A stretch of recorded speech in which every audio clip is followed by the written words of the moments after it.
Hello friends, எல்லாருக்கும் வணக்கங்க. கலாஸ் ரெசிபியில் இன்னைக்கு தால் தடுக்கா எப்படி டேஸ்ட்டாக பண்ணுறது இந்த வீடியோவில் பார்க்கலாம் வாங்க.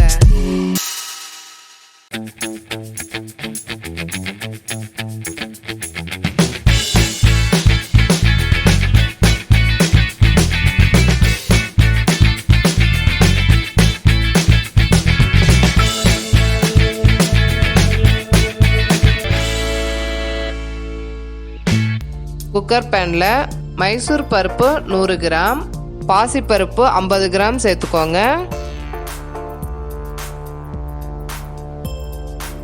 இது க்ளீன் பண்ணிட்டு வேக வைக்கிறதுக்காக ஒரு கிளாஸ் தண்ணி ஊற்றிக்கோங்க. 1/4 டீஸ்பூன் மஞ்சத்தூள், 1/4 டீஸ்பூன் விளக்கெண்ணெய் சேர்த்து குக்கர் மூடி 2 சவுண்டு விட்டு எடுத்துருங்க.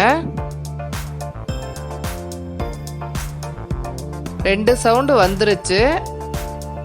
பருப்பு குழையாம இந்த அளவுக்கு வேக வச்சு எடுத்தீங்கன்னா ரொம்ப டேஸ்டா இருக்குங்க. இது இருக்கட்டும்.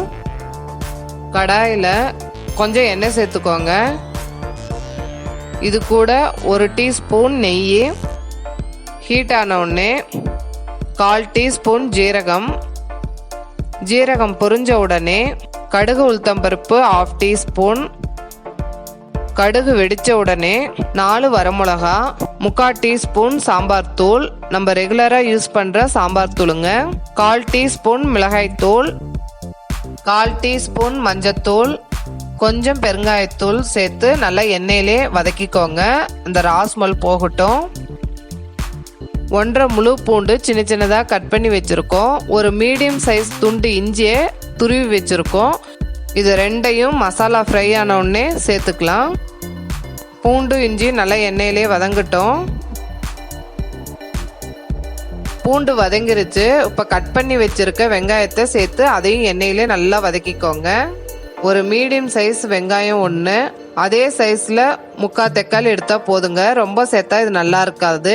பருப்புலேயே புளிப்பு டேஸ்ட் வரும். வெங்காயத்தை ரொம்ப நல்லா வதக்கிட்டோம். இப்போ கட் பண்ணி வச்சிருக்க தக்காளி, கொஞ்சம் கருவேப்பிலை சேர்த்து அதையும் நல்லா எண்ணெயிலே வதக்கிக்கோங்க.